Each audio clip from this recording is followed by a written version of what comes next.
Hi, it's Pete Moore and welcome to PCM Guns. And we've got a scope test today. It's a Hawke Sidewinder first focal plane FFP, and the spec is 6-24 by 56. Stuff's made in China, but this day and age that's not a problem. The Chinese have learned how to make optics very well, and quality is as good as.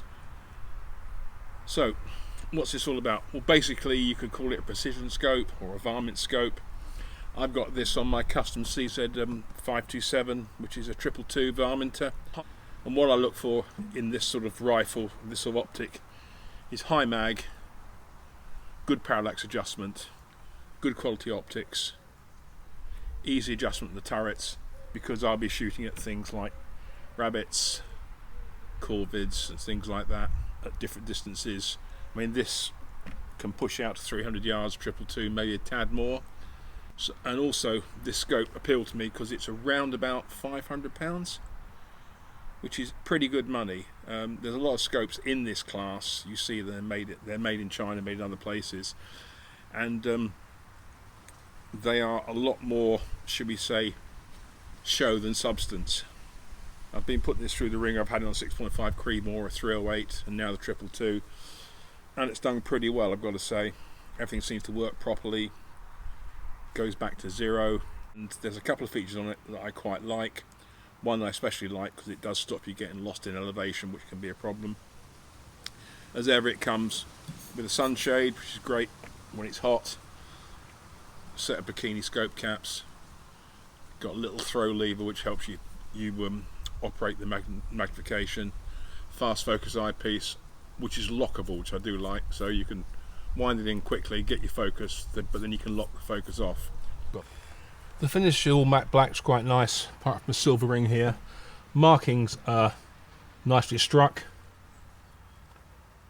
so it's white on black. You can't miss those. They're good size for the magnification ring, which is also, should we say, slotted and castellated for grip. It's quite firm in operation, I must say, which again is quite a nice thing, and this little throw lever does help. Turrets, as we shall see, are lift to unlock, which is again quite nice, and both turrets do it, which is good, rather than just one. And again, as you can see, the markings are really nice, and setting to zero is very, very easy. All you do, screwdriver in there, wind this off. It's a little bit shallow, this slot.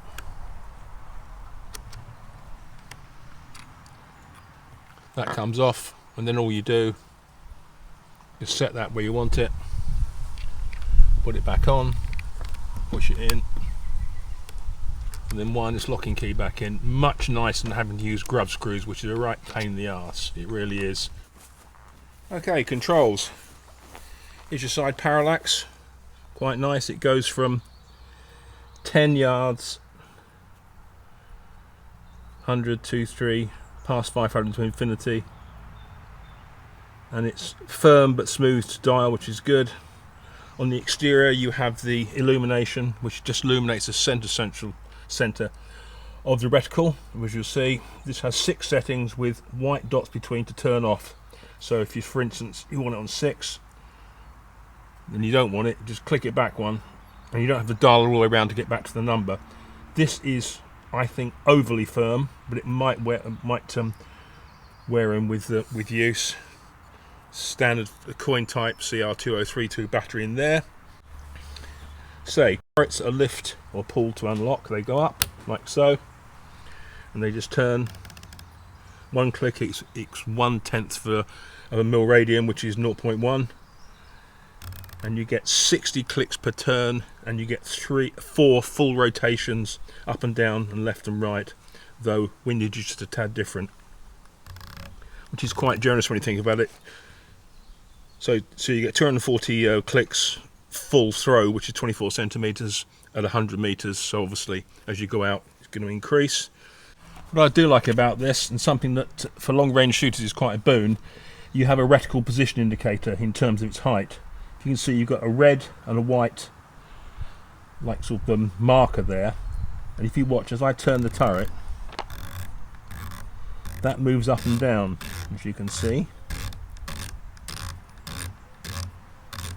So if you're dialing in a range, for instance, and once you've set the whole scope up, then you can know exactly where this marker should be. Because I've been in competitions where the wind not only comes from left and right, it comes down and up, and so you're always trying to adjust, and it's very easy on any sort of scope like this to get lost in elevation. You think you know where you are, and you're actually a whole turn out, which is more than enough to completely miss the target. Windage offers exactly the same corrections, 4 full turns, 60 clicks per turn, 24 centimeters overall. The only real difference here is how they've marked the drum. Your 0 point is there, and if you look at these, it's 1, 2, and that's 3.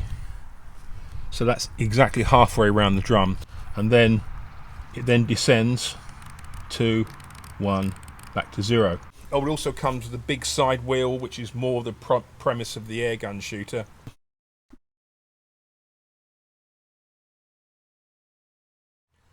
But I can see the advantage of it, but on a sort of a scope I'd take out, I just find the big wheel a little bit too fragile. So to the reticle.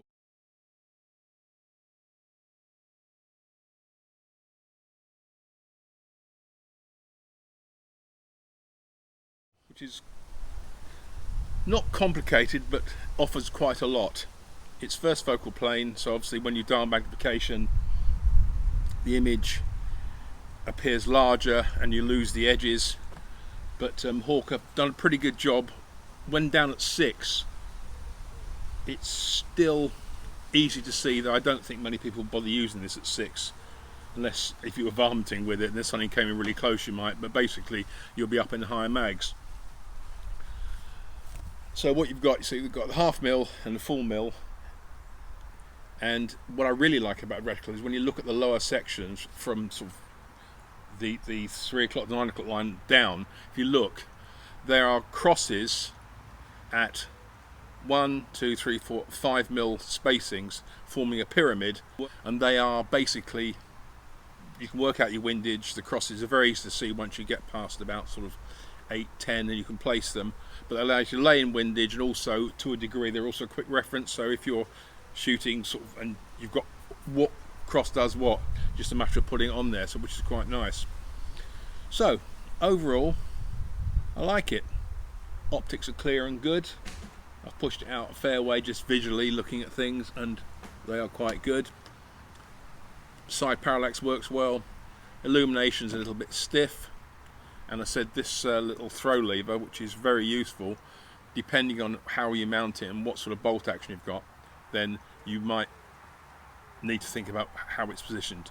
But this is a particularly sort of old type gun, so the bolt throw, as you can see, is very high. Most modern rifles will have lift angle be 60 degrees, and that won't affect anything at all, but just check it out. So I said, this is for the money. I think it's a great scope. I've had it on 3 different rifles, 3 different calibers, and it's done well. You know, I've shot groups and then move the reticle off left and right, up and down, shot another group, then reversed my corrections, and it's come smack back on where it was, which is good. Obviously the rifle has to shoot straight to have any effect on that, and this one certainly does. So yeah, well worth a punt, I feel. They also do second focal plane versions and different reticles, but this would be the one I would pick most definitely. So if you like that, I hope you did. Tell your friends, support the channel. If you want to speak to me about anything, it's the usual, pmoore.shootingsports@gmail.com, and the channel is PCM Guns, and I'll see you again soon with more stuff. So take care and good shooting.